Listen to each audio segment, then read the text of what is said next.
What's going on, everybody? It is Friday. Happy Friday. Friday, January the 24th, 2025, 1:11 p.m. Eastern Standard Time. My name's Dave McRae, coming to you live from the Voice Man Studios in Toronto, Canada, and this is episode 309. 309. Hard to believe. It's 2025, which means we are celebrating the 40th anniversary and the 50th anniversary, if you want to talk about Jaws. But the 40th anniversary of some of our favorite slasher movies. We talked about Friday the 13th, Part 5, A New Beginning. Was it last week, the week before? And we are... My head's being cut off here. I have to adjust the camera here in a second. And of course, it is also the 40th anniversary of A Nightmare on Elm Street 2, Freddy's Revenge. Freddy's Revenge. All right, let me just, Let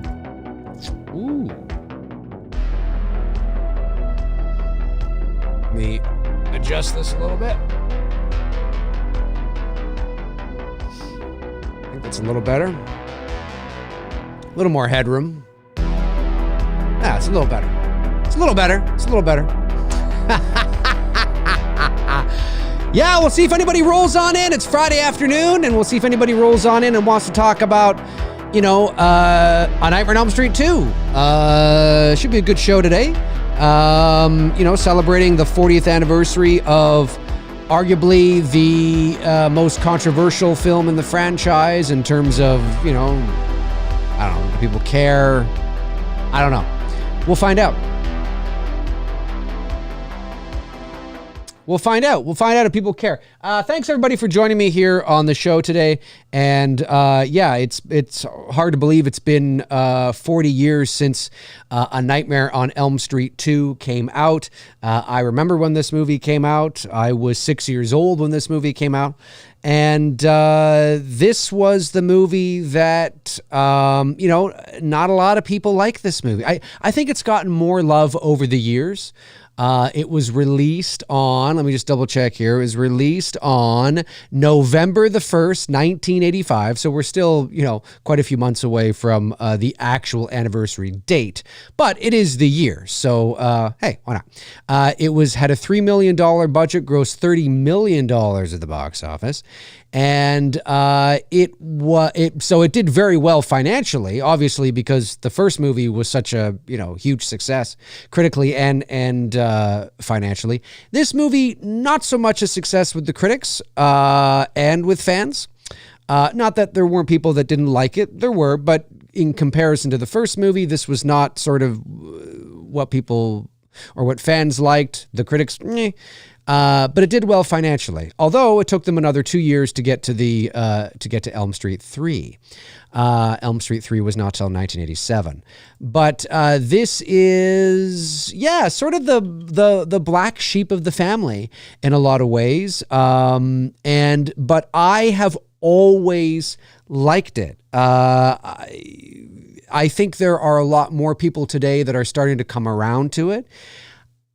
I'm not saying the story is great, but the mood and the atmosphere in this movie is terrific. The soundtrack, or the score, I should say, is terrific. And it has, I don't think this is a hot take to say. It has the scariest looking Freddy out of any Elm Street movie, including the original. And he's terrifying in the original. But the makeup that Kevin Yeager does, it's Kevin Yeager, right? Yeah. That does in this film is terrific. And this is my favorite version of Freddy, my favorite look of Freddy. It's unfortunate that there wasn't more consistency, that he didn't look like this all the time, that this just wasn't the way I wish, with Freddy Krueger, I wish there was continuity with the way that he looked, especially when we're talking about Elm Street 1 or 2. Once we get to 3, 3's not bad. 3's fine. Yeager did that makeup as well. It's not, excuse me. I think he did that one. It was that one or 4. Maybe he did all 3.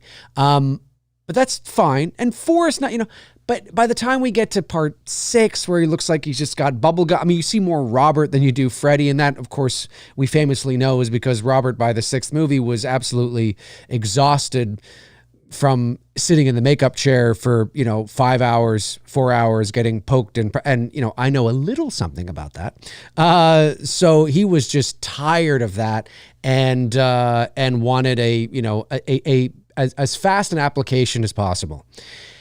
And so they didn't really take time on the nuances and the details. So by the time you get to 6, it's like, yeah, it looks the way it does. But in part 2, he is terrifying. He is absolutely unequivocally terrifying in this movie.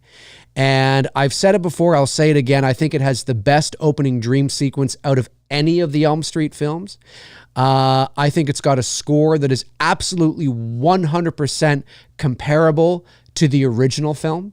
The story obviously plays loose and fast with the rules that were established. And I think that ultimately that and the gay themes, the homosexual themes, which I do not believe, the writer I think has since, what was his name again?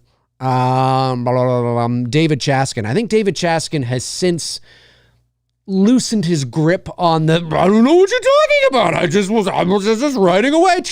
Anything that could seem less homosexual is purely coincidence. I think he's loosened his grip on that a little bit because there is no way in hell that writing this movie, you would not be cognitively and consciously aware of the homosexual undertones, overtones, whatever, that is rampant through this movie. You just couldn't, give me a break. So I know because of that, and of course in 1985, I was only 6 years old, but in 85, in the 80s, it was not, you didn't come out of the, you know what I'm saying? And so it was still a very, very scary world for somebody to just admit they were gay. It's just something you didn't do. People did it, but it was very scary for a lot of people, and especially in the entertainment industry. And so, for Mark Patton to, obviously he was in the closet then. And so it was and even, even growing up, I was in elementary school in the 80s and I'm not going to repeat it here, but, it was the time, we all said things that maybe are not so appropriate today. But that was the time, that was the era. And so it was a very different time, a very different world. And so this kind of movie with these kinds of themes, yeah, we're made fun of. We were all going, and all this. That was the era, right? That was the time, and we would laugh at, especially kids, right? God, especially kids. You stick that movie in front of a 10-year-old. You know what I'm saying? It's especially at that time, and so very different era, right? Very different time, and but it was. But for me, I was 6 years old. I was old enough to know that it was a little, that it was a little gay, right? I was old enough to know that this is kind of, but I wasn't old enough to be fixated on it and for it to take me out of the movie. Because ultimately at 6 years old, why are you watching these movies? You're watching these movies for Freddy Krueger. You're watching those movies for Michael Myers. You're watching those movies for Jason Voorhees. You're watching those movies, that's ultimately why you're watching them, right? And so I was aware, I knew that's, it's kind of weird, and he seems a bit effeminate, and there's this bar with all these dudes dancing with each other. But you're just so into Fred. Ultimately, what's more important to you is the Freddy stuff, right? And I've always been a fan of A Nightmare on Elm Street too. Always. I'm not a bandwagoner. And it wasn't cool to like this movie in the 80s. I mean, some people did, but it was not as cool as it is now. And I was like, yeah, I love the opening. You know, and you see the bus coming around the corner. My street, actually, where I lived, looked very similar to that street. So I thought that was kind of cool. And, you know, the bus comes around the corner, and that's actually Robert Englund, you know, who's driving the bus, right? You know, and just the score and everything, and that opening dream sequence, like I said, to this day, I think it is absolutely the best, hands down. And that doesn't mean there aren't some other good ones, but hands down, it is the best opening dream sequence out of any of the Elm Street films. And Freddy is terrifying. He's terrifying. I mean, you don't see his face. He's in shadow. He's just... He's just doing this stuff, you know, and he stands up in the bus and he's dragging the claws up like shing, you know, and the bus is teeter-tottering on those big pillars. It's like a Salvador Dali painting. It's so surreal.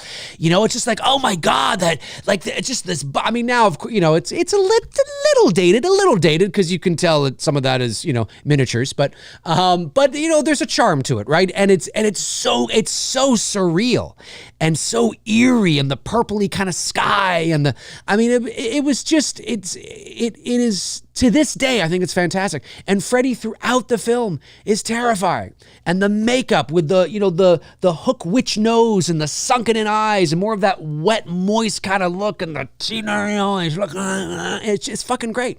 It's great. He's terrifying. He's absolutely terrifying. And, you know, when he comes out of Jess's body, and he stands up, and it's kind of, you know, it's a low angle kind of shot, and he puts on that hat. I think he does that, you know, and then he's laughing at Jesse in the mirror, you know. I mean, he's terrifying. There's no joke. I mean, there's a few little quips, but quips in like, you know, you've got the body, I've got the brain. You know, there's no like, you know, no screaming while the bus is in motion. There's none of that garbage. You know, there's none of that garbage. You know, it's more cool kind of quippy stuff, you know, like, ooh, that was badass. You know, he's terrifying. So like the look of Freddy, the makeup, even the way they've done his voice in this movie, because again, Robert does the voice, and they will pitch him down. And some movies pitch him down more than others. There's a few moments in Dream Warriors where he's pitched down, and then there's a couple of lines where he's not pitched at all, and you just hear Robert, and I'm just like, okay, now I know fans be like, no, that was done on purpose because, you know, he's a dream demon, and sometimes he talks like this and sometimes he talks like this. And I'm like, yeah, okay, whatever helps you sleep at night. But it was more than likely that they just didn't do it. I don't know, something happened and oh shit, we missed that part. I mean, maybe it's intentional, maybe. And don't come at me unless you have definitive 100% proof. I don't care about your opinion on that. But it takes me out of it. You know, I don't like to hear, you know, let's get high. And then, hey, what's going on? You know, it's like, what are we doing? No. Get, you know, because Robert doesn't have a deep voice. I mean, he does now. He sounds more like Freddy now on his own in his 70s, nearly 80s, than he did in his 30s in the 80s, right? And so now you wouldn't even have to pitch him down that much, probably, because with age, our voices deepen and perhaps get a bit more scruffy.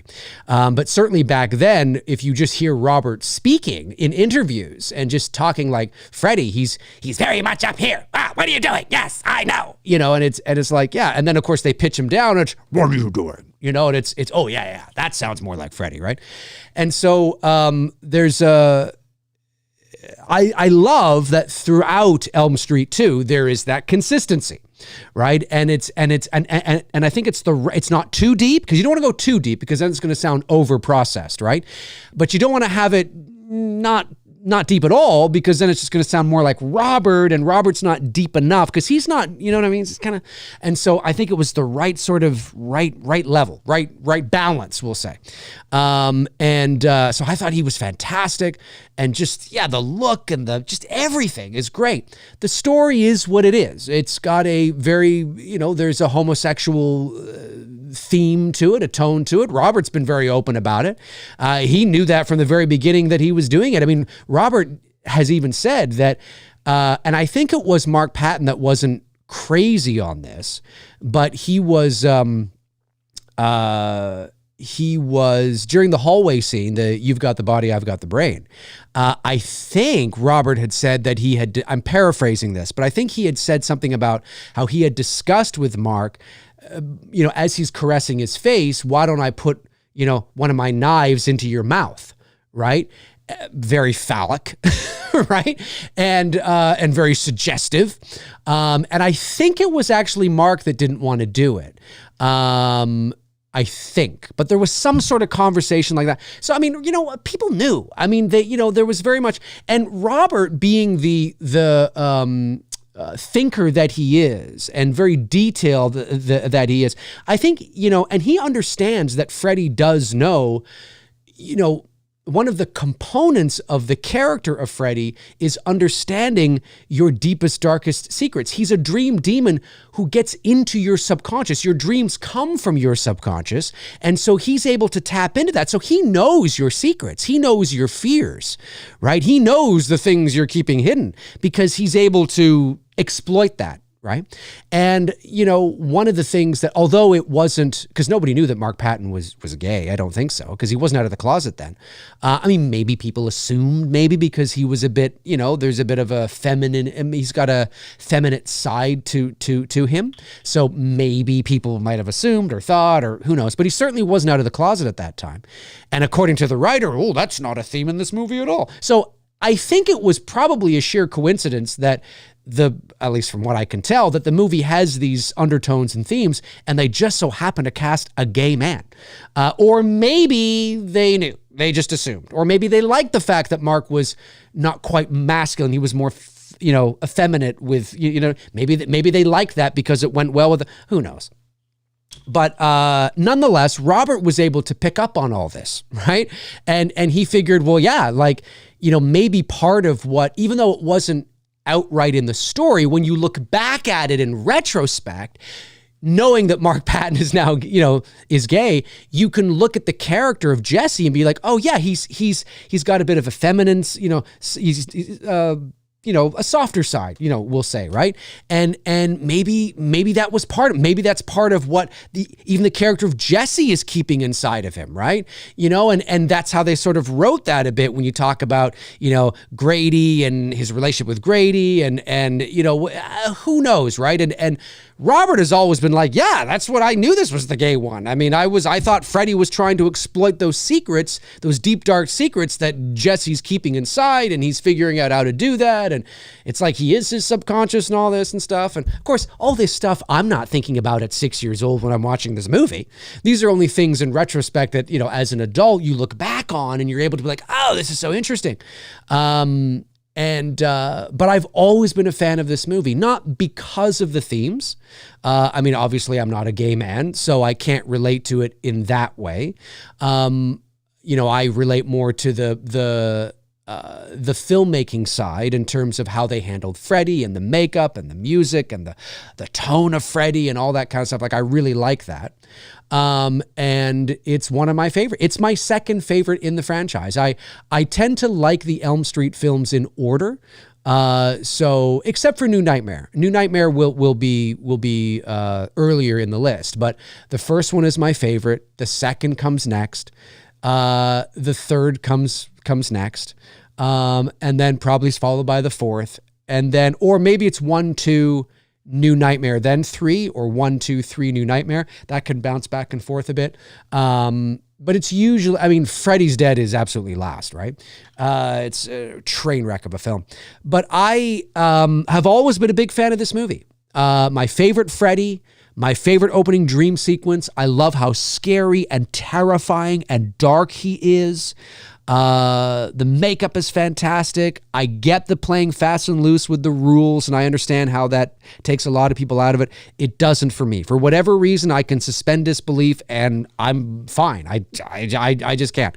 It's fantastic. So one of the first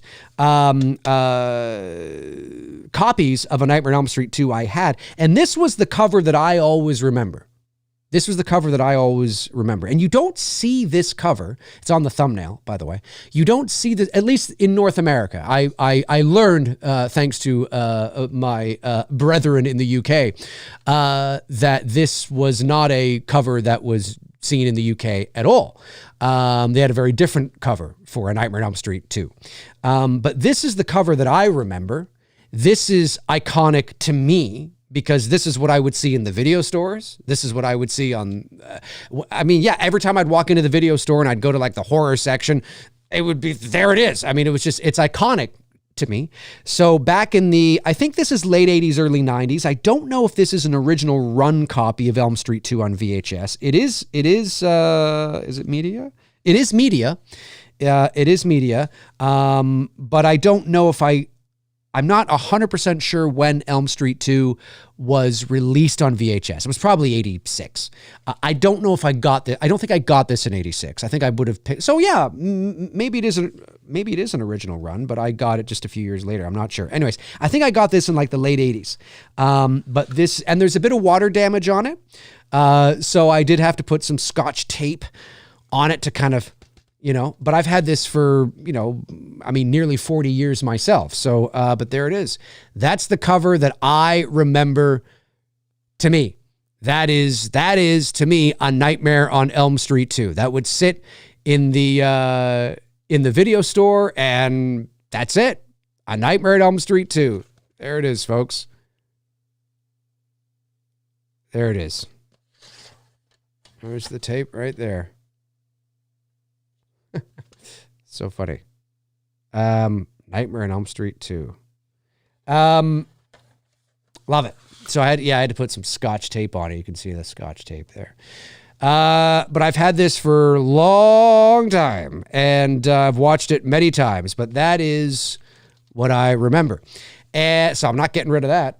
It's if it's not an original run, it's a second edition run. It's, very, very old. And then, of course, I purchased A Nightmare on Elm Street 2 on DVD. Now, let me just say this. I don't mean to offend, okay? This is just a nitpicky thing that I take issue with, and only Canadians will be able to understand what I'm saying. If you live in the U.S., you're not going to understand.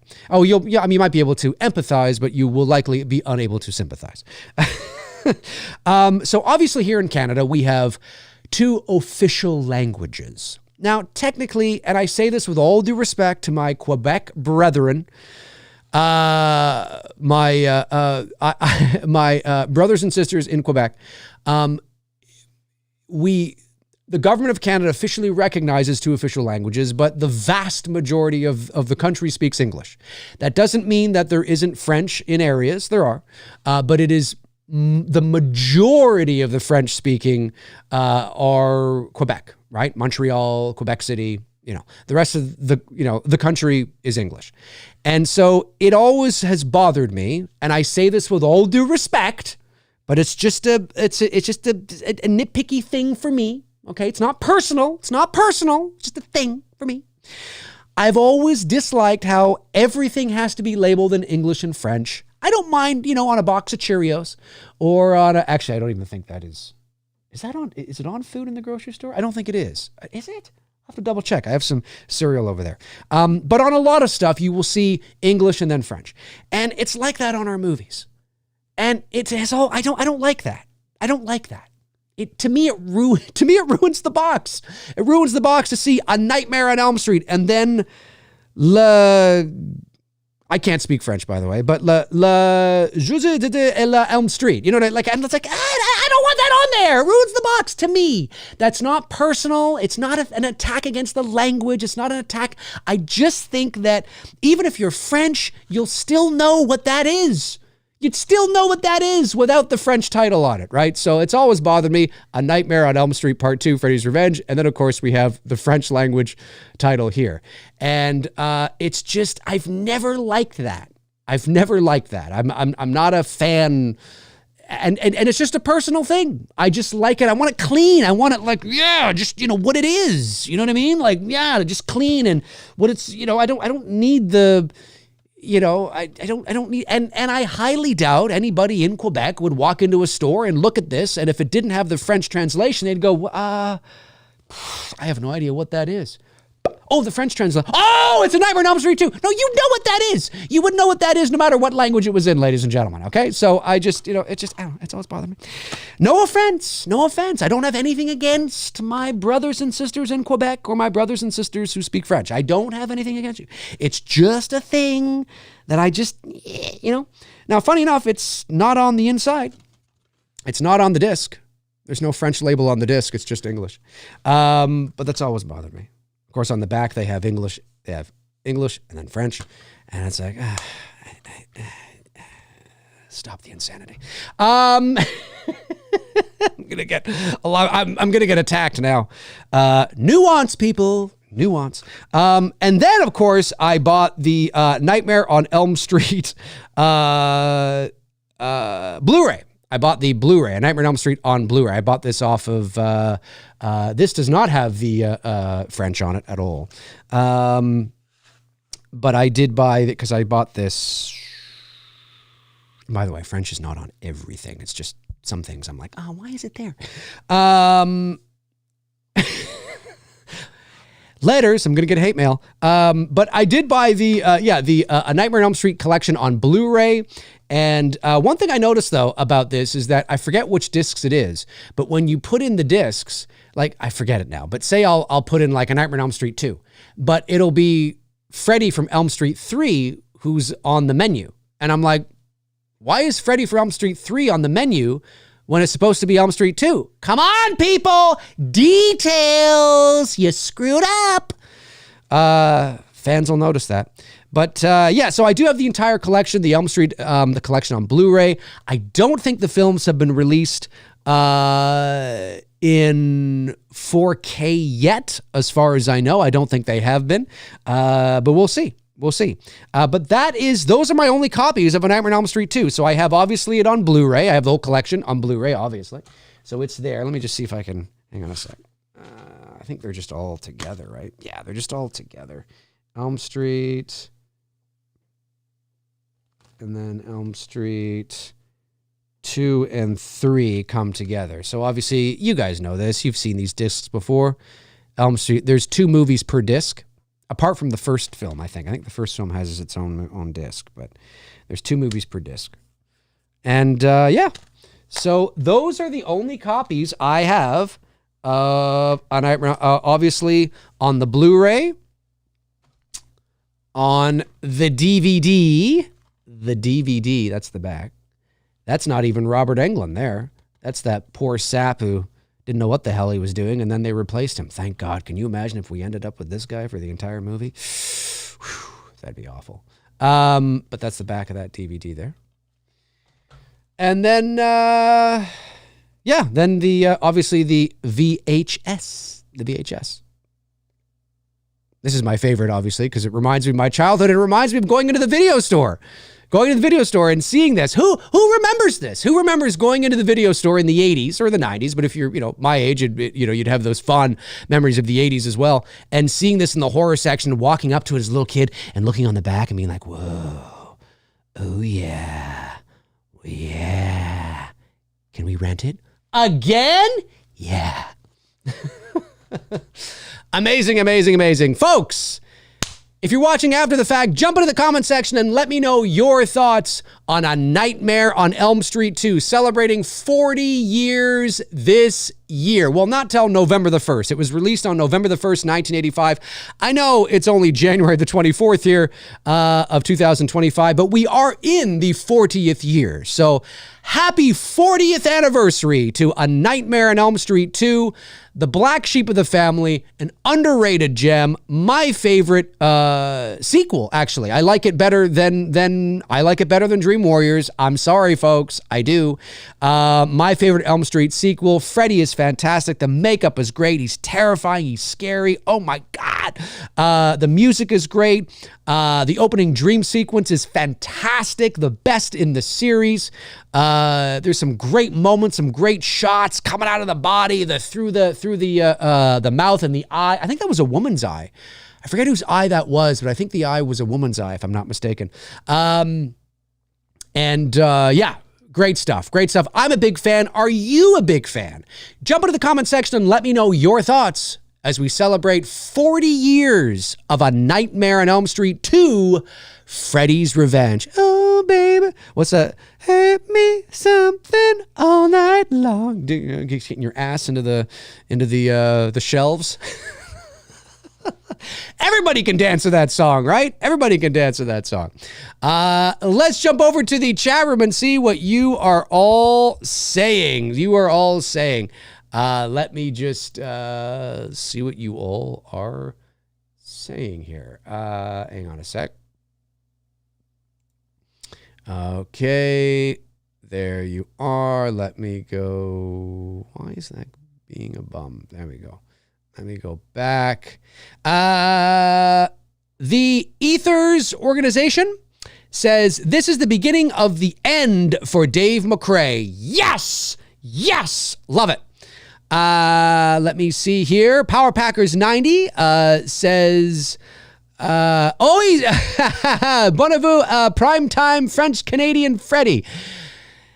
Or bienvenue, I should say. Bienvenue, primetime French-Canadian Freddy. It's true. It's true. I mean, why not, right? Why not? The Violator 862, the Violator, sends in $9.99, says, not really a fan of Nightmare 2. However, it has my favorite version of Freddy, so I do like to rewatch it every now and again. Oh, I love it. I will rewatch. Listen, it's not that I don't like Elm Street 3. I like Elm Street 3, but I would much rather watch Elm Street 2 and Elm Street 1. Elm Street 3 is not my favorite. It would be my third favorite, but possibly my fourth. You know, what's funny, when I was doing with the Slaughtered Lamb guys, Frank and Darren, this is 2 years ago now? I can't remember. I did the best and worst of all the Elm Street films I think I did all the Elm Street films with them. Yeah, I think I did. Or I did a couple of them anyway. And I remember, I think I did. I had to do all of them. And I had to do all of them. I didn't have to. I just meant that I did all of them. I had an absolute blast. And when I sat down to watch all the movies in succession, which was the first time I had done that in a really long time, because we were doing one a week, so it was fresh in my mind. When I sat down to watch A Nightmare on Elm Street 4, which was only a few days after watching A Nightmare on Elm Street 3, I hadn't seen A Nightmare on Elm Street 4 in a long time. And maybe that's why, but I kind of liked it a bit better than 3. I know that's blasphemous to say, and I'm not saying Elm Street 4 is this fantastic movie, but maybe it's because I hadn't seen it in a long time. But for whatever reason, I remember watching 3 and not liking it as much as I remember liking it. It's not a bad movie. I don't hate it. I like Elm Street 3. I do. But when I watched it, I remember thinking, it's fine. It's good. I just don't remember liking it as much as I remembered liking it. And then when I watched 4, I remember going, oh, this is better than I remember it being. Do you know what I mean? Sometimes those things happen when you don't watch movies for a long time and you watch them again. You're like, oh, this is not as good as I remember, or this is better than I remember. Of course, now I could watch the movies again and maybe feel the complete opposite again. I don't know. But yeah, I mean, it wouldn't be unprecedented for me to rank I would go 1, 2, 3. I could put 3 as my third favorite, but depending on the day, I might go 1, 2, New Nightmare, 4, and 3, which is wildly crazy for me to think of. 5 and 6 are just absolute trash. Dream Child and Freddy's Dead, especially Freddy's Dead. I mean, I don't know what the hell that was, but it's just crap. But 4, it's not great. It's not great, but I especially love the dream sequence in 4 that Alice has in the movie theater. I thought that was so well done. The surrealism of that was just terrific. But anyway. The cinematic language and symbolism of that scene is absolutely fantastic. Thank you, Violator. Josh McKenna sends in $9.99 and says the Oscar noms came out and some people are saying some movies are snubbed. I remember you saying movies have to be submitted. There is outcry over Emilia Perez getting nominated over other movies. Yeah, I haven't seen Emilia Perez. I haven't seen it. So I can't say whether or not it should have been nominated or not. I can't say whether again, like the thing, when it comes to the Oscars, right? I did look to see who was nominated, and I did see all the nominations. There's some movies on there I've seen. There's a lot of movies on there I haven't seen. And so what I usually find, and I say this generally, is that usually when movie fans feel that something or someone was snubbed, they may be right, but they're usually fans as well that haven't seen any of the other films or actors or actresses that have been nominated. So how can you say something has been snubbed if you haven't seen all the movies that have been nominated? Basically what they're saying is that I've seen this one movie. This one movie really resonated with me. I really loved this movie and it wasn't nominated, therefore it was snubbed. Okay, but have you seen all the other movies that were nominated? No. Well, then how do you know it was snubbed? Well, just because I know. Well, no, you don't know. You might watch all the other films and go, oh my God, these other 5 movies are way better than that movie. Now I can understand why, and it's the same with actors and actresses, right? So generally speaking, again, people speak and shoot from the hip. They speak and shoot from an emotional place. And that's usually the average movie fan, right? But sometimes there are snubs, right? I do think it is a travesty that Denis Villeneuve has not been nominated for Best Director. That doesn't make any sense to me for Dune or Dune Part 2. I don't understand why. But I haven't seen a lot of the films. So, but yes, you have to submit your film. Not every movie that is released is eligible for an Oscar, right? It's like that with all award shows. It's like that for me. I mean, I'm a 4-time Voice Arts Award nominee. Well, that's not just out of the ether. That's because I submitted my work to see to be judged by, professional industry peers in the voiceover world, the highest levels, to see if they feel my work is worthy of a nomination. And it was 4 times, which is pretty darn cool, including Outstanding Body of Work, which is pretty darn cool, right?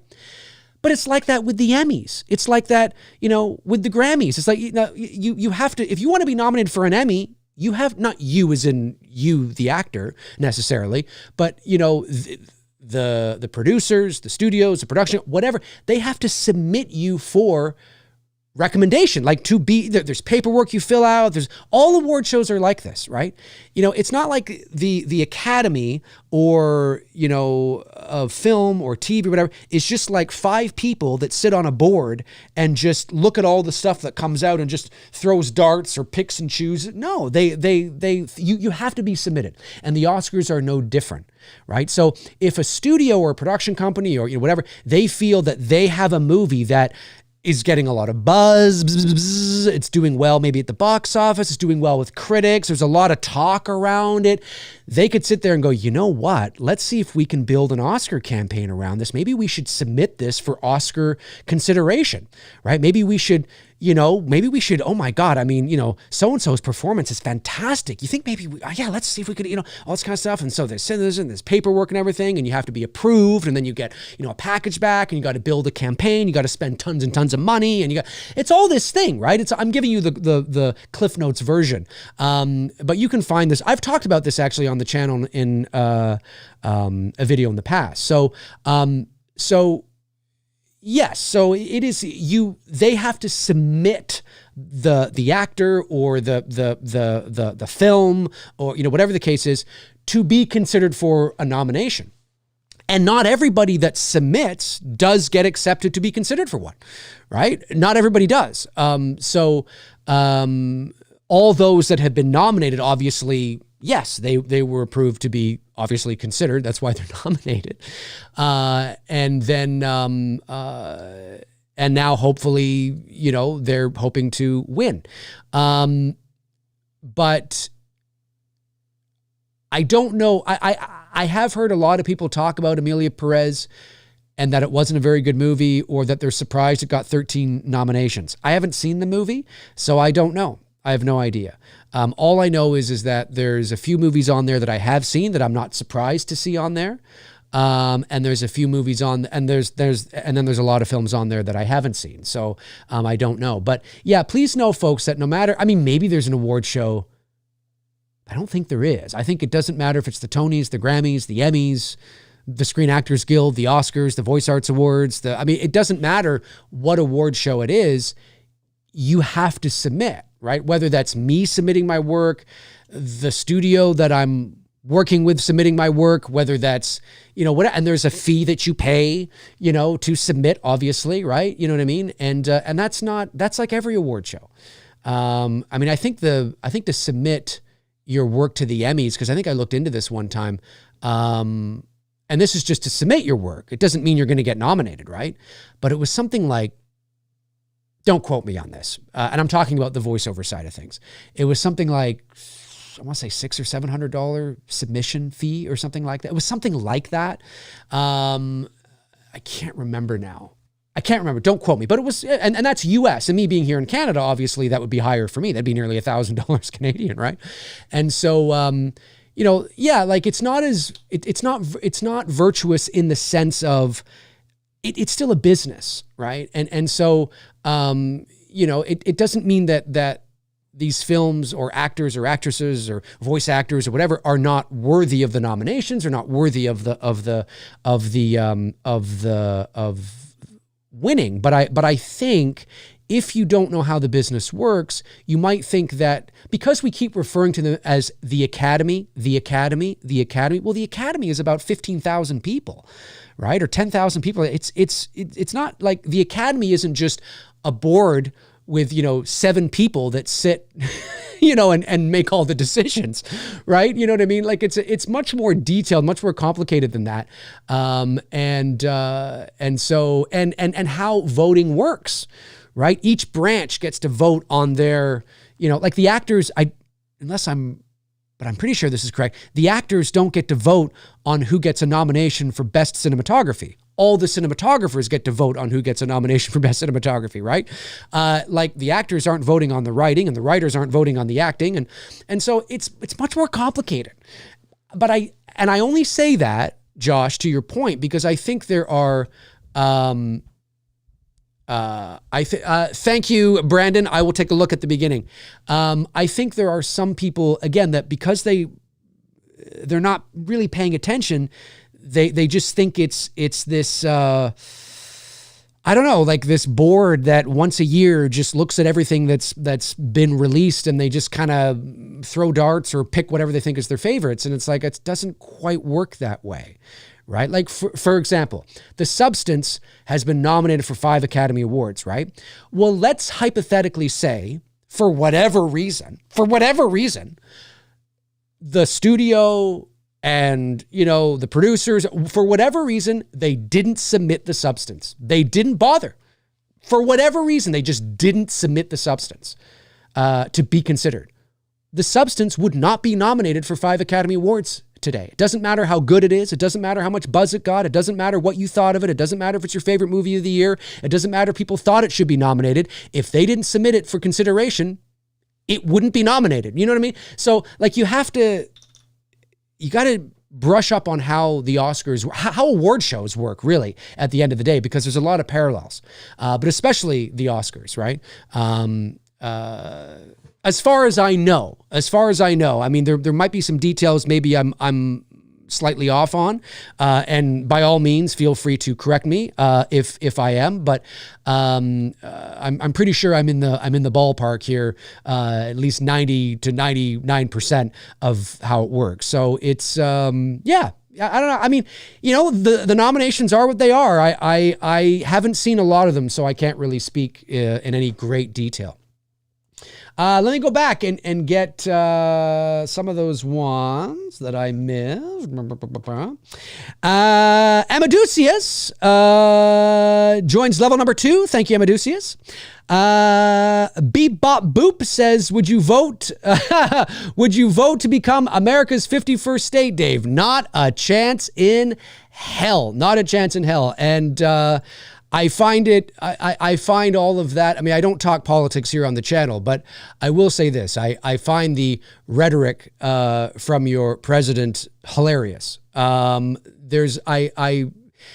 implore and I encourage those that may hang on his every word to do a bit of digging and find out the details and the, blatant lies that he has said about the trade relationship between us and the United States. The U.S. does not subsidize Canada. The U.S. it's not a $150 or $200 billion deficit. There is a deficit. I think it's about $42 billion, if I'm not mistaken. That is simply because you buy more from us than we do you, or you buy more. It's something like that. But when he's on stage saying, I'm telling you right now, Canada, it's like, there's like a $200 billion. That is like, where the fuck is he getting that number? Like it's not even close to that. It sounds good though, right? And if you're naive and you don't know much about Canada, which let's face it, most of you guys south of the border don't, you're just going to hang on to that, right? And be like, oh yeah, it's a fucking $200 billion. That's insane. The whole idea that there's all these Russian and China ships in the Arctic Ocean, it's not true. It's not, there's nobody attacking us up there. There's a lot of what he says, which I just roll my eyes at and laugh. As a Canadian who lives in Toronto, who's been here my whole life, I watch it from afar and I go, that's not exactly true. He's brilliant at taking kernels of truth and then exploiting them into these big, huge sort of things because it's great for show. He's a showman. Right? And so, yeah, no, the 51st state, it's never going to happen. We're a sovereign nation. You can't just do that. So that's not going to happen. Nor does anybody here want it to happen. I mean, yes, it might seem like people on Twitter do, but I can tell you that it's not going to happen. Something, and again, I don't talk politics here on the channel, but, I will finish by saying, understand what a tariff is. If he wants to put 25% tariffs on Canada, that's okay, but that will hurt you as an American as well. Canada doesn't pay the 25% tariffs. You pay the 25% tariffs. People think they don't understand how that really works. Think of it as like an import fee, right? So let's say I'm selling you a television, right? A television comes to the border, right? And so, and I stand to be corrected on the details of this, but it's something like this. So a television comes to the border, it's $1,000, but now there's a 25% tariff on Canadian TVs, right? So maybe the Americans are no longer going to choose to buy TVs from Canada because it's so high. Well, that's going to hurt us. But let's say you do. Well, it's at the border. It's now the TV is actually what? Or say it's 50%. Right? It's a 50% tariff. Now the TV is $1,500, right? Or $1,250 because it's 25%. So now you pay that, right? It's going to go up for the American consumer. So now when that TV winds up on the shelf at Costco or Walmart or something, you're going to look at that and the TV is going to be $1,250. The tariff is going to the U.S. government or whatever it is, but it's going to affect American consumers as well. It's not a tariff. Please, I implore, and I had to do this myself because I was like, how did this work? Is this a tax? Is this whatever this is? It's not what a lot of you think it is. No country in the world pays the tariff. You pay the tariff, right? So, please, for the love of Google, and it will hurt us. It absolutely will hurt us, but it's going to hurt you too. And I think there are a lot of Americans that don't realize that if you don't buy TVs from us, but let's say you did, well, now your televisions are going to be $250 more because there's a 25% tariff on Canadian TVs, right? And so it's just, yeah. Again, I don't talk politics on the channel, but that is something, you asked a question sort of related to the whole thing, which is really funny. I just laugh. And most of us up here are laughing. And we're just going, we're rolling our eyes. It's not going to happen. Now, could something like a common currency happen one day eventually, like the euro? Yeah, I could see that. I could see that happening one day. But in terms of us becoming the 51st state, it's not going to happen. And despite how your president makes it seem, he does not have the authority nor the power to just do that. It doesn't work like that. That's not how it works. So, yeah. And we're a part of NATO as well. And so, I remember I thought I read something about how he said, anyways, I don't want to go off on that. I will just say that that I find it funny and amusing, and most of us up here are rolling our eyes at it. There's very little that he said. Again, he'll speak kernels of truth, but then we'll be like, $200 billion? What the hell is he talking about? There is a deficit, for sure. There is, because you buy more, or we buy more. You buy more from us than we do you, or we buy more from you than you. Something like that, right? So yeah, no, there is. But it's not $200 billion. It's like $42 billion or something like that. Anyway, on we go. Alex Shambach says, not all Americans are like him. I know. No, it's true. But I implore people to do a bit of digging and just kind of understand how it works. It's not, yeah, anyways, I've said what I've said. So, if I were you in the States, put a 25% tariff on Canada and Mexico, I'd be rethinking that. Oh shit. I mean, that's going to be more expensive, and that's going to be more expensive, and that's going to be more expensive. It's like, yeah, it's going to go up for you too. It's not just us. You know what I mean? So I would kind of maybe rethink your thought on that. But Trump is probably hoping you don't do that. Anyway, on to movies. Let me see here. So I go back. Matt Rayner, what's going on? Matt sends in $6.99 Canadian. Thank you, Matt.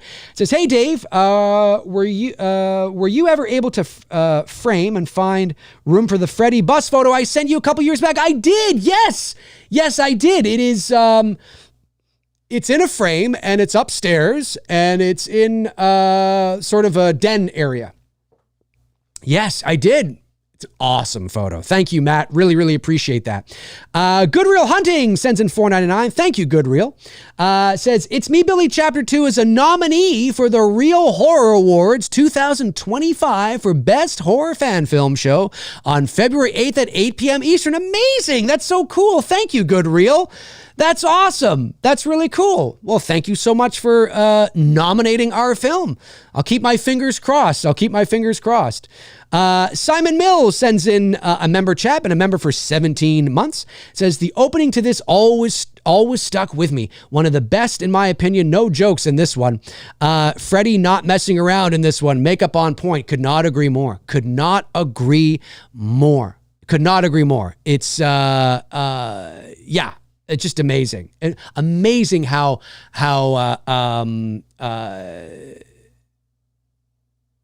like, is she so dark and menacing? It's just awesome. It's just awesome. And then, okay, I think I'm up to date. Hang on one second. Let me see here. Chester Franklin Jr. says, Dave, Elm Street 84 is my favorite Elm Street. Elm Street 2 is my favorite version of Freddy. I like that. I don't like, in Elm Street 2, I don't like the story in Elm Street 2, but the makeup of Freddy is great. Yeah, I think that's what most people's problems are when it comes to the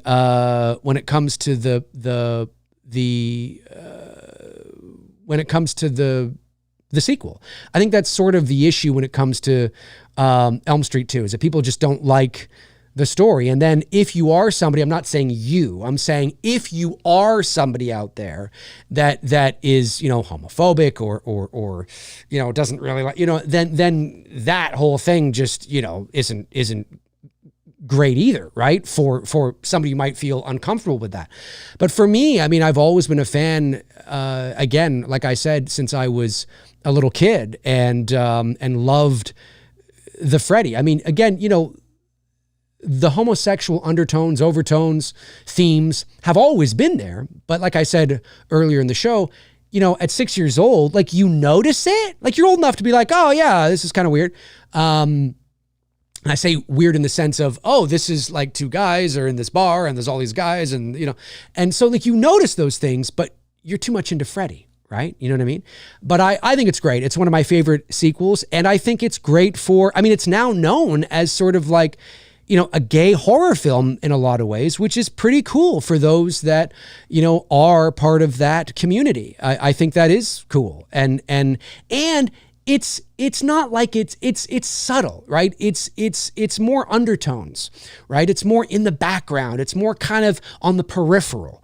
It's suggestive, but it's more on the peripheral. And I really like that. I like that it didn't go, full force. Of course, in those days, it'd be very difficult to do that. But Elm Street 2 is one of my favorite, well, it is. It's my favorite Elm Street sequel and my favorite version of Freddy Krueger. Just is. Let me scroll back here. Scroll back. The Bad Case sends in $4.99, says, Dave, did you hear Nosferatu got nominated for Best Cinematography for the Academy Awards? Nice to see horror get recognized for once. Yes, I did. Well, The Substance, which is a horror film, it's a body horror film, was nominated for 5 Academy Awards. Best Picture, Best Actress in Demi Moore, a couple other bests in there as well. So, but Nosferatu did, I think it got nominated for Best Cinematography, Best Costume Design, maybe Best Set Design as well. Best Picture, I think it was nominated for as well. 4 nominations, I think. Great to see it. Well-deserved for sure. Let me see here. Joseph Esposito sends in $10. Thank you, Joseph. Says, hi, Dave. Have you seen the new Jean-Benet Ramsey documentary on Netflix? Your thoughts? I have seen it. And I'll just say, because I am planning on doing a show soon, either on my own or with Tony Michael, I will just say that... I categorically disagree with the biased angle that the documentary took. There is a slew of information that was left out of that documentary, and that documentary does not change my mind at all that there was an intruder that murdered Jean-Benet. There was never an intruder in that house. And I'm not saying that the father did it. I'm not saying that the mother did it. I'm not saying that the brother did it. I don't know who did it, but I can tell you right now, it was not an intruder. And we'll talk about that at a later time. But yes, I did watch it and was not swayed at all. Let me see here.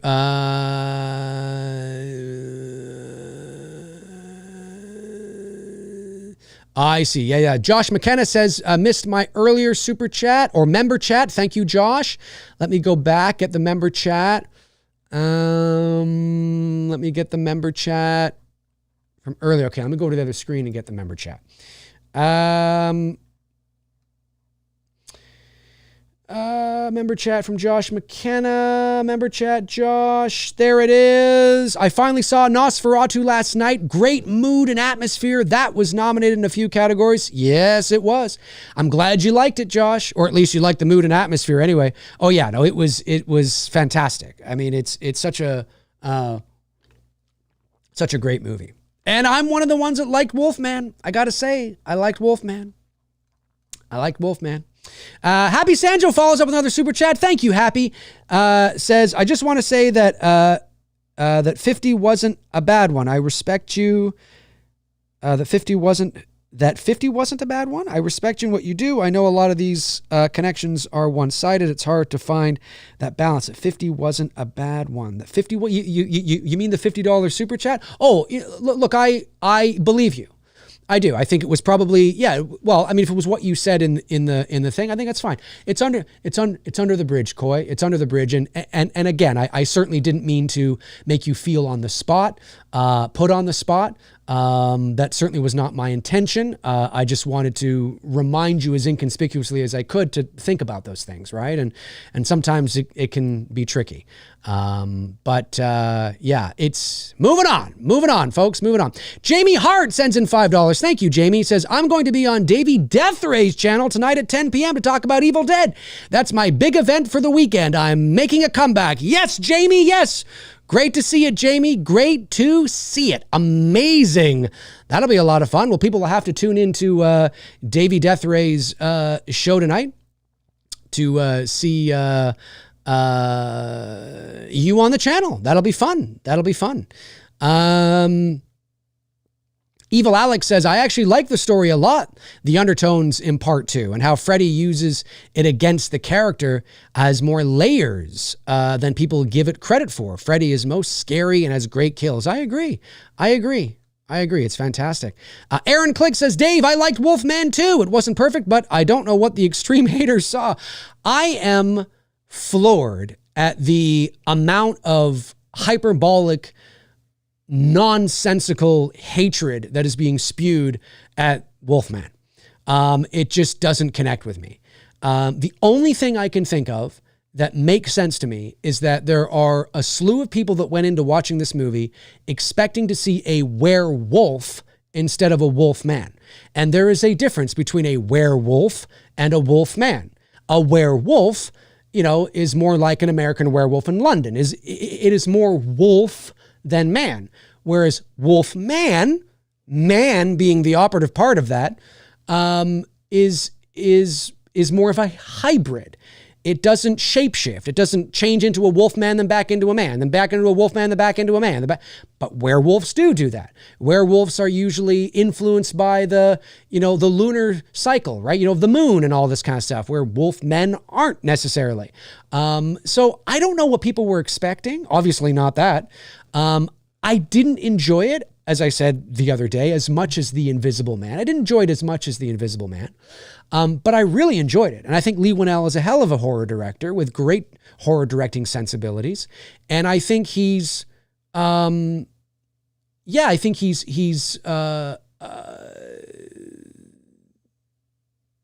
just don't understand the hatred for it. Other than, because the common theme that I'm seeing is that it's boring, it didn't get to the transformation fast enough, and I don't like the transformation. So the common theme I'm seeing with a lot of the hatred being spewed at it is around the transformation, and I'm just like, I thought it was great. Great cinematography, great sound design, mood and atmosphere, slow burn. I thought the effect, look, could they have pushed the effects a bit further? Sure, yeah, I guess they could have made it more wolf, okay, and still been okay, but they didn't. And I thought the effects they did were great.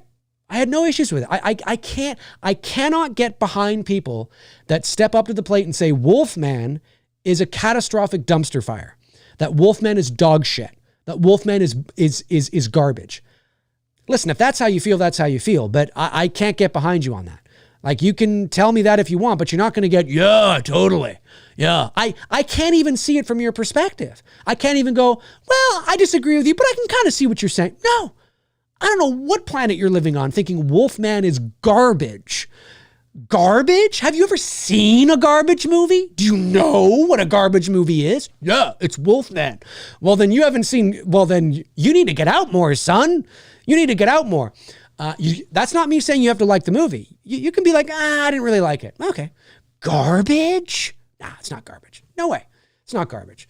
But yeah, I think, and the reason why I think people were expecting, another reason why I think people were expecting werewolf instead of Wolfman is because there are a lot of people that are referring to the character in Wolfman as a werewolf. Well, I wasn't crazy on the werewolf. Oh, I didn't like how long it took to get to the werewolf. I wasn't crazy on the werewolf transformation.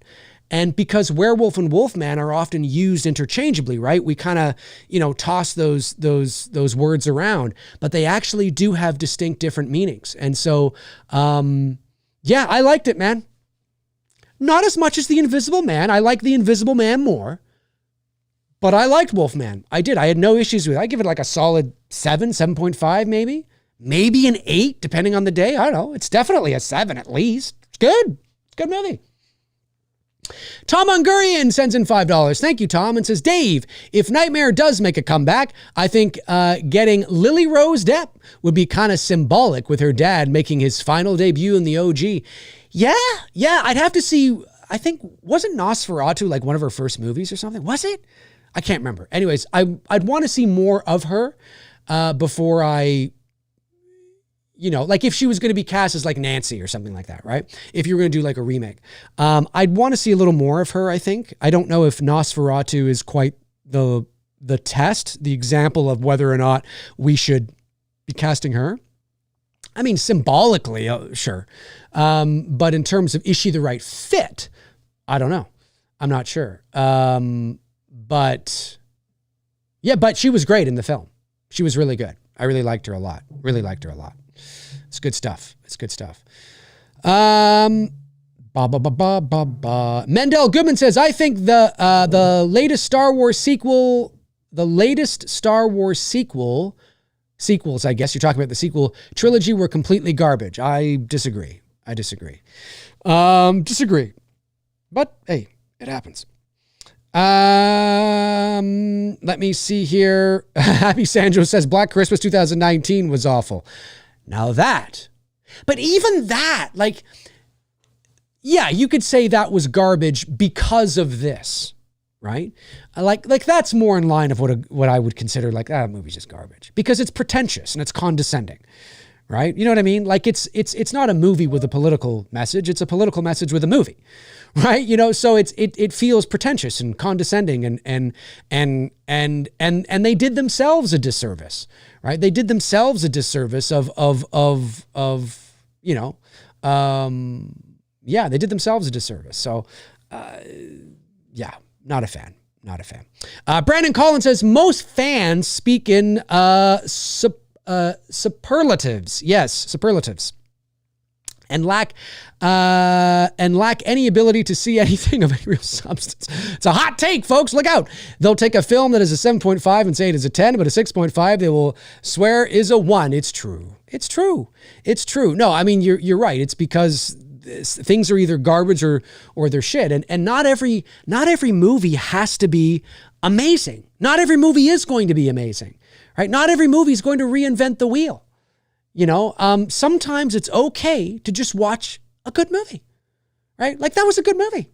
Yeah, but was it amazing? Like, no, it wasn't. No, it was like a 7 out of 10, even a 6.5. It was just good. It was all right. It was good. I enjoyed it. It was fun. That's okay. Like, look, if I would be very happy. I mean, obviously as a filmmaker, as an artist, you always want your movie to be, as received as well as it can be, right? No filmmaker, no artist wants their movie to wind up with 19% on Rotten Tomatoes or, 3.2 on IMDb or, whatever the case is, right? IMDb you can't really trust anyway because anyways. But you know what I mean, right? Nobody wants their movie to not be well received. And maybe I'm old school, but if I made a movie, and you guys know that one of the big ones, and I'm in development on it right now, one of the big ones I want to do is, Port Robinson Road, right? You know that is really on the radar. If Port Robinson Road comes out and it ends up with like a 68% on Rotten Tomatoes, obviously I'm hoping it gets an 85.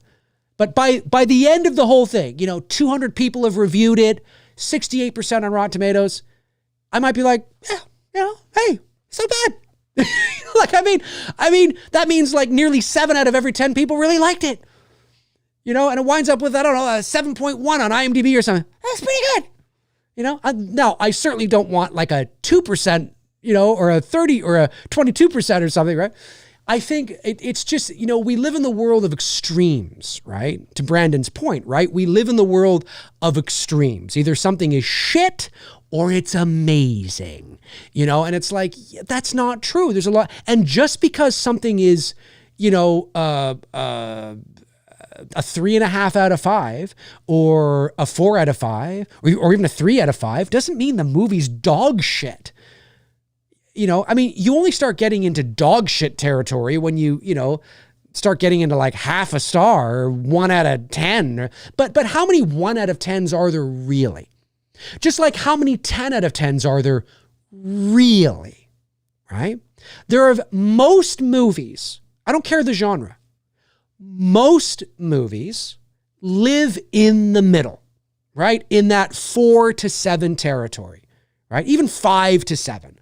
Like most, or 4 to 7, most movies will live in there. Most, right? It was pretty good, Like even when a movie's not great, you're like, it was okay. Very rarely is a movie catastrophically, epically horrific. Very rarely. Just like very rarely does a movie move you like The Shawshank Redemption. You know what I'm saying? Like those movies, like 10s and 0s or 1s are rare. Usually movies are 5s or 6s or 7s. An 8 would be a really great score. 8.5, 8.5. Wow. That's a 9 is like, what the fuck? Holy shit. Like where did this, like it's rare. If you want to look at it with some sense of objectivity, right? Some sense of objectivity. But like anything in this world, we don't, right? We speak from emotions. Like, oh, I fucking loved it, man. Wolfman was 10 out of 10 because I loved it. And who am I to say it's not a 10 out of 10 for you? Maybe it is a 10 out of 10, right? Maybe it is, for you, if you think it's a 10 out of 10, right? And if people think it's a catastrophic, epic failure and it's a dumpster fire and it's horrific, well, who am I to take it away from you, I guess? But it's difficult for me to take those people seriously because, you watch it and you go, what are you measuring? I mean, horrific? It's awful. It's awful. I mean, Jesus, look, I think The Last Jedi is terrible. It's a terrible Star Wars movie. But it's not a catastrophic failure of epic proportions in terms of a movie overall. There's some cool things in there. But as a Star Wars movie, I think it fails, and that's what drops it down. And maybe some people go, well, yeah, and as a werewolf movie, it fails. Because it's not a werewolf movie. That's because it's not a werewolf movie. It's a wolf man. It's a wolfman. Wolfman. Anyway, I'll shut up now. Well, speaking of Wolfman, Wolfman's Got Nard says there are only 18 movies ever I gave 5 out of 10 and 10 out of 10. That's right. And it's me. Billy was what? No, I'm just kidding. Just busting your balls. Yeah, it's rare. I don't even know if I've ever given a movie a 10 out of 10. I mean, I don't rank movies anyway. I don't review movies, but like Shawshank, I absolutely love. Like I wouldn't even give the original Halloween a 10 out of 10. Do you know what I mean? Like I mean, maybe I would have when I was like 6, and 7, but looking at it objectively, trying to factor in the time period and when it was released, yeah, I mean, it's up there. It's a 9 for at least, but maybe there's something in there. I'm like, I don't know if that works or who knows? Like it's, but I understand we all grade things differently. We rate things differently. I get that. I understand it. I'm just like, it's just hard for me to get behind people that just appear so hyperbolic. Matt Rayner, what's going on, Matt Rayner? $6.99 says, is Dylan's New Nightmare a one and done for you, or is everyone involved and everyone that was involved? I don't know. So I was just an actor on it. I was not a producer. I was not a writer. So I'm not privy to that. I'm not privy to the information on where they are in any sort of potential sequel. I totally would do the sequel. I think Miko would come back, as far as I know. I don't want to speak for him, but I think he would. I would if it felt right, like it made sense, and the script was good, and everybody was on board, and I know that Cecil wants to do it. Cecil originally, like what Vince was doing with Never Hike Alone, because if you guys remember, Vince was originally, when he did Never Hike Alone, originally the sequels to Never Hike Alone were divided up into categories, right? Were divided up, or not categories, into short films. So there was going to be Never Hike Alone, there was going to be Never Hike Again, there was going to be Never Hike 2, Never Hike this, Never Hike in the Snow, which was a short film. And so the story was going to be told over like 4 or 5 short films, because sometimes it's easier to crowdfund short films than it is a big feature. However, Never Hike Alone and Never Hike in the Snow were such huge successes financially in terms of crowdfunding that he decided, you know what, I think I could probably just put all these stories together into one movie and just do the movie, which is what ended up being Never Hike Alone 2. Now, there was some things that didn't end up in there for budgetary reasons, but that's ultimately what he did. Now, originally, Cecil was going to do that as well. He did Dylan's New Nightmare. Then he was going to do like 3 or 4 more short films that if you put them together, have a feature. Because again, it's easier. Well, the crowdfunding for Dylan's New Nightmare was a bit tricky. He had to do 2 or 3 campaigns, I think. But the response to Dylan's, not that everybody liked it, but the response has been really good. Certainly with Miko attached, that's great. And it's possible that he may be able to crowdfund, that crowdfunding might be easier for him this time around.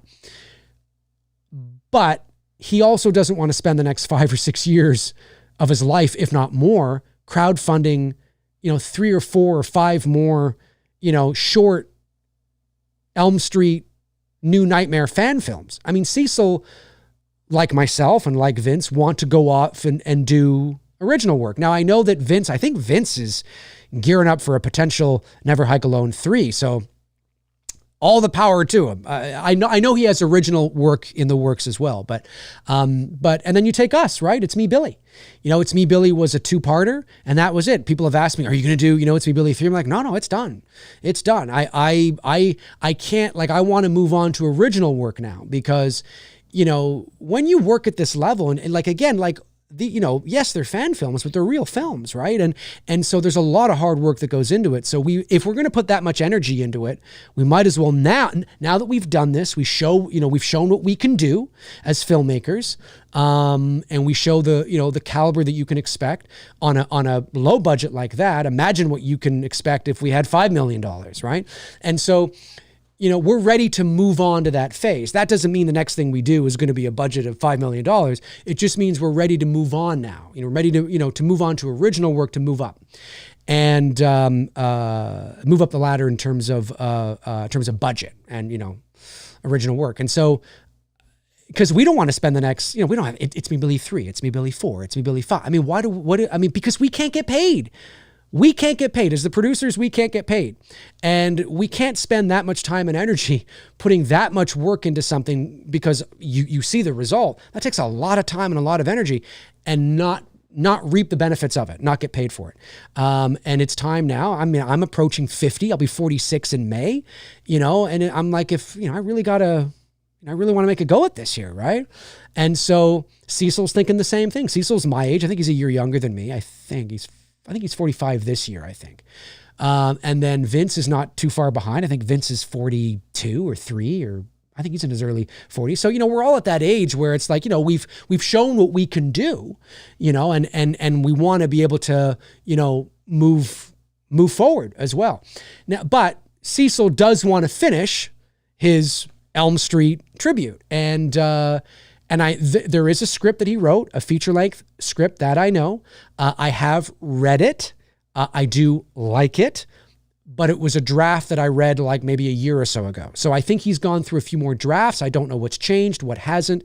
I don't know where he is. I know he's still trying to get the Dylan Zoo Nightmare Blu-rays out. And so he's a poor guy. He's working so hard trying to get these out.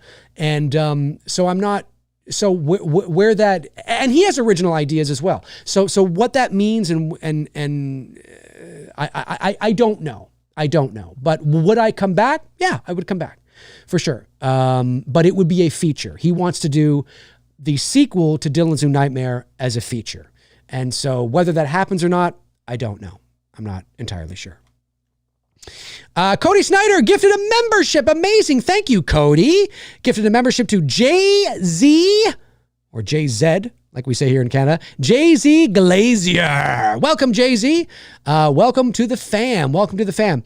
Let me see here. Alex Shambach sends in $4.99. Thank you, Alex. Says, Dave, how much say do writers get in who directs their script? I feel they should have considerable influence if it's their story. It would depend. I mean, you know, it would depend on their seniority. Right? Who the writer is and how attached they are to the project. Sometimes the studio heads get the say, you know, and it's not, has nothing to do with the writer. It's not my answer would be is that it would depend, right? It would depend. And you know, the directors, depending on who the director is, but the director can often have and often will have a say in who the actors are or who they imagine the actors being, who maybe they want to go after in terms of actors and performers. How much does the writer have in terms of who the director is? I mean, they might write a script for somebody, like they have somebody in mind, but whether they're interested or not, I don't know. Whoever's financing it, who knows? It's not a one size fits all. So I'll just say it depends. It depends. Let me see here. Josh McKenna, $9.99. Thank you, Josh. And says, I like Madam Web. Good for you, Josh. And some are saying worst movie in the history of cinema. Well, hey, listen, I know what that's like. I mean, you know me. I don't need to go through the movies I like that people are to crap on. I haven't seen Madam Web, so I don't know. I'm not up on the Marvel Cinematic Universe, so I don't know why, like, even if I did watch it, I wouldn't know why this was a bad movie, because I'm not, you know, I might watch it and be like, I thought that was kind of fun. You know what I mean? Like, I'm not quite sure what I'm supposed to think is bad, unless it's obvious, like bad acting or bad CGI or something. I don't know. But in terms of like story and continuity and characters and mythology and lore and all that, I don't know. I had never even heard of Madam Web until there was a movie coming out called Madam Web. So, you know, that goes to show you my level of knowledge in terms of superheroes in the Marvel Cinematic Universe. So I might watch it and think it was okay. I'm not sure. But you know what? Good for you. Own it, dude.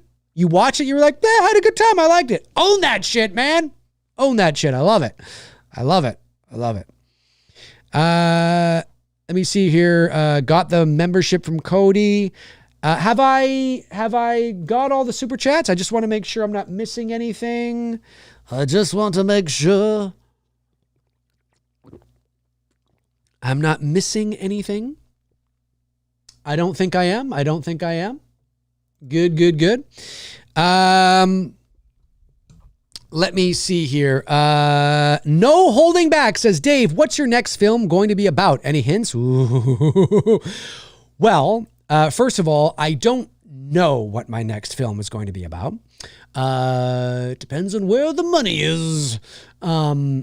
So It's Me, Billy is behind us now. I mean, behind us in terms of the movies. Obviously, we're still trying to get Perks out, and the Blu-ray and all that kind of stuff. But in terms of the movie, it's behind us. It's in the rearview mirror now. Bruce and I, you know, like I said in the past, we often get asked if we will continue to direct together. And the short answer is yes. The long answer is not all the time. Bruce and I, we like directing together. We enjoy it. But we also have our own films and ideas we want to direct on our own too. Whether that'll be the next thing we do, I don't know. I mean, the next thing we do might be something we direct together, right? Who knows? But we do have our own projects we're passionate about. He has a sci-fi drama that he is really passionate about, and it's very topical today, especially when we talk about AI and all that kind of stuff. And then of course I have one that's always, I think, kind of topical. But today I think as well, which is, I've talked about it on my channel. The title is called Port Robinson Road. I mean, I'll say that's the working title at the moment. Whether that ends up being the actual title of the film, I mean, I don't know. But certainly that's what I'm going with right now. And it's based on true events. So I wouldn't say it's based on a true story. I would say it's based on true events. So there is something that happened to me and my friends in college back in my second year of college that does deal with the supernatural and the paranormal. And I've written a script. It's a feature length script. So it's a feature that deals in that, and I've talked about this on the channel, deals in that subgenre. Now, it's not your run-of-the-mill Slender Man, it's not a pedestrian. It's more of a horror thriller drama. In today's day and age, you might say that it's a little elevated. It's philosophical. It's dripping and seething with mood and atmosphere, and it is definitely scary, but it's also got something. It's also got, the philosophical side to it as well. It's not just a run of the mill. Goes through, it's not that. It's more elevated. It's more philosophical. It asks questions about consciousness and, life and death and all this kind of stuff. And so, but it's scary. And I'm currently, as we speak, polishing the script now. I went back, and I've been doing it the last few weeks. I've gone back and I have opened up the script, which I haven't touched in many years, and I have gone through and really weeding out a lot of the fat, a lot of the superfluous, unnecessary stuff, really trying to get the story more focused. Because, when you write a script and you want to get everything down, right? And sometimes your script will be like 200 pages long. You're like, okay, well, this is, we can't go to camera with this, baby. And so it's way too long. But that's just because you've got everything down. And then you go back in and you start weeding out the fat. Okay, this is unnecessary. That character is completely unnecessary. And you start focusing the story. And the one thing that I'm really enjoying, and I'm older. When I first began writing this script, I was 25 years old. Now I'm 45. I've lived more life. There's been more death in my family. My mom has died. My dad has died. My grandparents have died. I've been through, relationships. I've been through, I'm an older, wiser person today than I was at 25. So there's a lot of things that I can bring to the script now as a 45-year-old man, having been through more life experience that I couldn't bring as a 25-year-old young man. And so I find that going through the script now and really focusing the story, like taking out all the, really focusing the story, on here's what the story is, here's what it's going to be, here's, all that kind of stuff. I'm having a ball doing this. And there's times where I'm just like, oh my God, it's starting to come out now. And this couldn't happen at 25 years old. No disrespect to you. I'm not saying that a 25-year-old couldn't write a great script. I'm not saying that. I'm just saying because this is a personal thing, right? It's based on true events. I needed to live more life to be able to really connect with more of the philosophical and emotional themes of the film and, or of the story. And so, and I am able to do that now. And so now it's deeper. It's a deeper film. And so I'm currently writing that right now. I'm going through that. Now, will that be the next thing I do? I would love it to be the next thing I do. I feel that I am getting to that point where I'm ready to take that on. Will it be? I don't know. It depends, right? I also have a short film idea that I would love to do, solo direct as well, short horror film. That obviously short films are easier because they cost less. I could probably crowdfund that short film here. You guys could probably say it's going to cost me $20,000 or something. You know what I mean? $10,000. We could probably crowdfund that, right? Port Robinson Road. Don't know if we could crowdfund that. That might be a few $1,000,000, but that doesn't mean you couldn't crowdfund a portion of it, perhaps. But Port Robinson Road is a larger project, bigger scale. It's not like a gigantic budget film. It's not like an $80 million movie. Although you give it to Blumhouse, they might turn it into that. But no, that'd be too much for Blumhouse. But it's not inexpensive, and so. but there is a short film idea I have, which I'm excited about. Horror, again, that's my jam. And then there is a feature-length film horror film that is also topical that Bruce and I would like to direct together. And we do have a treatment for that film. There's no script for that film, but there's a treatment that we want to go back through and polish and tweak because we've gone through more. I mean, that was just a few years ago, but we've both gone through more things since then. And we've made It's Me, Billy Chapter 2 now. So we have that movie under that experience, more experience under our belt now with that movie. And so we'd like to go back and look at this treatment. It's about 10 pages long, and go through it and kind of see what we think and, all that kind of stuff. That's a movie we would direct together because we came up with the idea together. So there's a lot on the I think, and Bruce has a short film as well. Bruce has a short film that he has been wanting to do since, I don't know, the last 15 years or so that he wants to do this. So we both have short films we want to direct on our own. We both have feature films we want to direct on our own.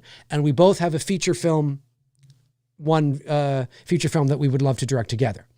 So we're not, at a loss for ideas and sort of things that are on the burner at the moment.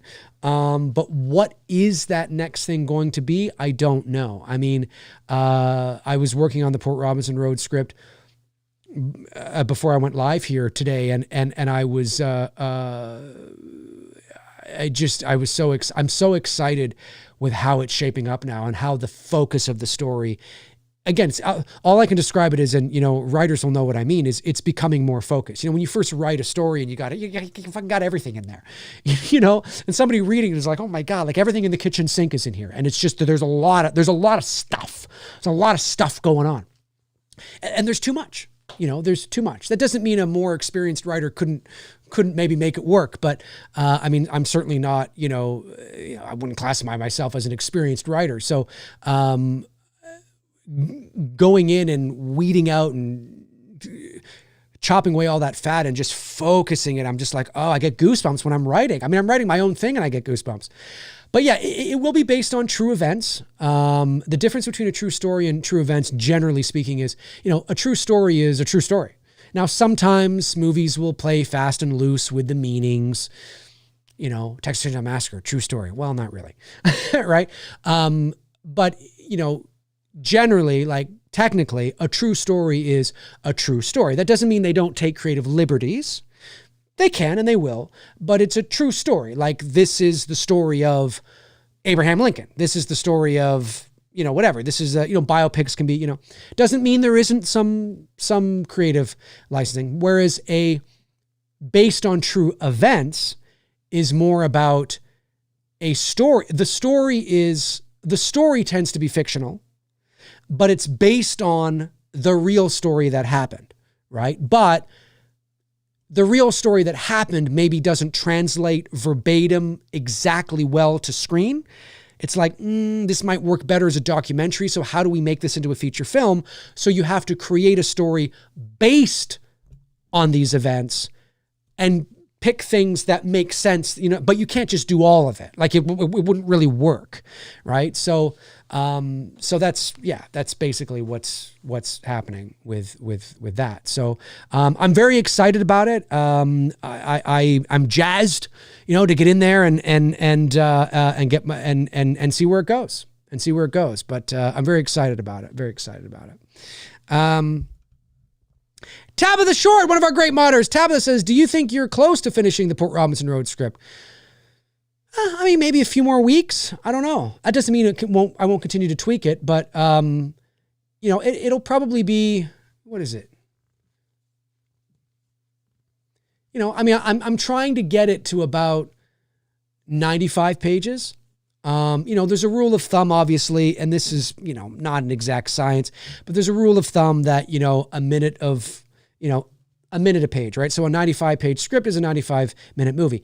Well, yes, but it all depends on how much dialogue you have on a page, how much action you have on a page. And when I say action, I don't mean booms and, you know, explosions and all that. It can mean that, but I mean action in terms of like, you know, characters walking from places or, you know, like stuff happening, right? Not the dialogue shit. And it all depends. And with a horror movie like me, like the ones that I like, you know, you might want to milk certain scenes and build suspense and pacing and all that. So, I mean, listen, you know, both Billy scripts were about 22 pages long, but both movies are over 40 minutes long, right? And that's because, so it's not a 22-minute movie, it's a 40-minute movie. And that's largely because of the suspense we're building, right? And the pacing and the time that we're taking to tell the story. So it's possible that if the Port Robinson Road script is 95 pages long, it could be a 2-hour film.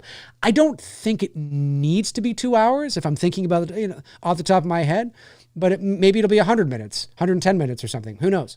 But yeah, it's you know, I mean, we'll see. I don't know Tabitha specifically, but we'll see. All right, let me go back. Just want to make sure I haven't missed anything here. Any super chats? Andrew Stevens says, missed super chat. Okay, let me go back. Super chat. What one did I miss? I missed Happy super chat. Okay, let me go back. Happy Sanjo says, Dave, I have permission to do a live watch along of It's Me Billy 1 and 2. Absolutely, dude. Yeah, for sure, man. For sure. Absolutely. That'd be awesome. Take it away. The more people we can get, you know, out there into watching the movie, the better. The better. Absolutely. Absolutely. And then I think I've got all the super chats. I think I do. We're closing up on, wow, I went long today. We're closing up on 2 hours. So I think that's probably a good spot to call it. I think it might be a good spot to call it. No Holding Back says also, you've been messing both, meshing both It's Me Billy films into one. That is something we would like to do. We haven't started doing that yet, but that is something that we would like to do. It's something that may happen later this year. But what happens, like, you can't just stick to, you know, both movies together. So what you have to do is you have to open up a fresh project file. You have to take both timelines, put them into one project file, and then Greg, our DP, who was also the colorist on both films, has to go through and, you know, color the film, tweak it, make sure, you know, that everything matches. And then I have to go through as the sound mixer and the sound designer on both films. I have to go through and do a polish on the sound, just make sure everything's working, everything's flowing, everything's, you know, it's almost like a remastered version, right? And just kind of make sure that, you know, everything's good. And that has to happen as well. And then you render out a version of the film. And that will happen. Or at least, you know, we'd like to do it. It's still on the agenda. When, though, I'm not 100% sure. Chester Franklin Jr. says, Dave missed Andrew's Andrew's. What did I miss? Andrew's member chat? No, I think I got it. He said I missed Happy's super chat, which I got.